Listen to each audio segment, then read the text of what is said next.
Russian tourist, starves for 3 days in the Philippines.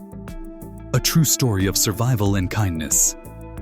Travel is supposed to be freedom, a pause from routine, a moment where life feels lighter, a place where worries stay behind and curiosity takes over. For Natasha, a young woman from Russia, the Philippines felt like that promise. Warm air, blue water stretching endlessly into the horizon, the sound of laughter, scooters and waves colliding with the shore. She didn't come looking for trouble. She came looking for peace. But peace can disappear faster than anyone expects.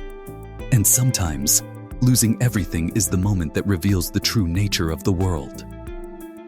Natasha arrived in the Philippines with a backpack, modest savings, and careful plans. She wasn't reckless. She wasn't naive. She had traveled before. She booked hostels. She tracked expenses. She trusted her instincts. For the first few days, everything went exactly as planned. She explored local markets, tried unfamiliar food, took photos of sunsets that felt unreal. She messaged friends back home, telling them how kind everyone seemed. She didn't know those words would soon become painfully ironic. The night, everything disappeared. It happened quietly. No violence, no warning.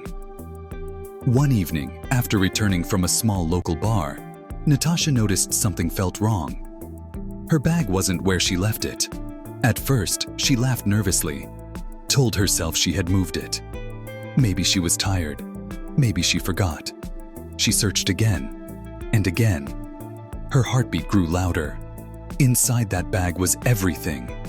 Cash, bank cards, passport copies, her phone charger, her sense of control. Gone. She spoke to the hostel staff. They searched. They apologized. They shook their heads.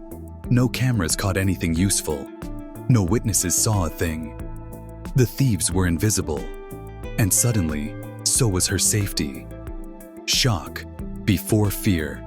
That first night, Natasha didn't cry. Shock has a strange way of numbing emotion. She sat on her bed, staring at the wall, replaying the timeline over and over, trying to understand how fast normal life can collapse. She told herself she'd figure it out in the morning. Morning always brings solutions.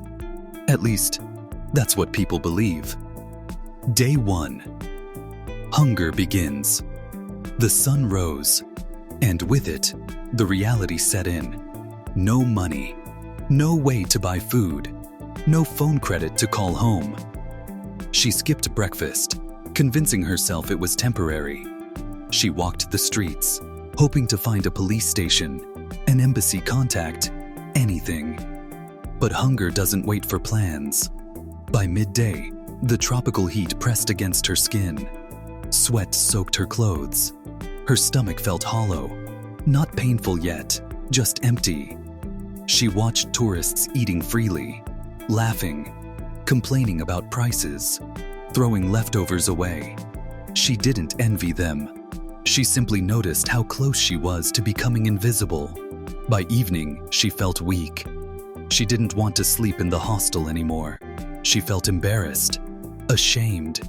So she walked, until she found a closed shop. She sat down, hugged her knees, tried to rest. The night was loud. Motorcycles, music, life moving forward. She felt like the world had forgotten her. Day 2. Pride collapses. Hunger changes how you think. By the second day, Natasha's legs felt heavy. Her head hurt. Her thoughts became slow and foggy. She realized something terrifying. Pride is a luxury. She began watching people eat, not casually, not with curiosity, but with survival instinct. A woman selling rice noticed her. Their eyes met. The woman didn't look away. She asked softly, "Are you okay?"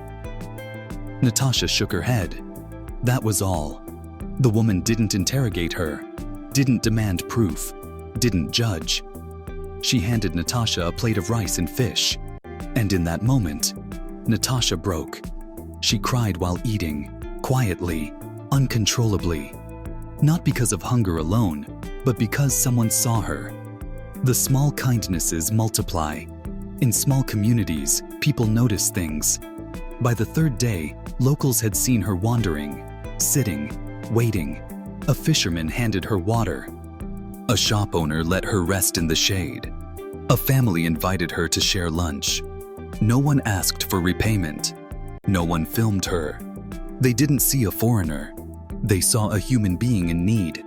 And that changed everything. Help arrives. Slowly, one man spoke better English. He asked questions. He listened. He helped her contact the embassy. Another offered temporary shelter. Nothing fancy. Just a place to sleep safely. For Natasha, it felt like luxury. She hadn't realized how tense her body had been until she finally lay down. She slept deeply. For the first time since the theft, she felt safe. Reflection. What shocked her most? When people hear this story, they expect anger, fear, hatred toward the country. But Natasha felt something else. Gratitude. What shocked her wasn't the theft, it was the kindness. Back home, she had heard warnings about strangers, about danger, about trust. But the people who helped her had almost nothing, and yet they gave everything they could. Why this story matters. This is not just a travel story. It's not about theft. It's about what happens when systems fail and people step in. It's about the quiet heroism of ordinary humans. No headlines, no applause, just compassion. Natasha arrived in the Philippines as a tourist. She left with something far more valuable than money. She left with faith in humanity. Final reflection. Sometimes, losing everything shows you what truly matters. Not wealth, not comfort, not control, but people. And in the darkest moments, it is often strangers who remind us that we are not alone.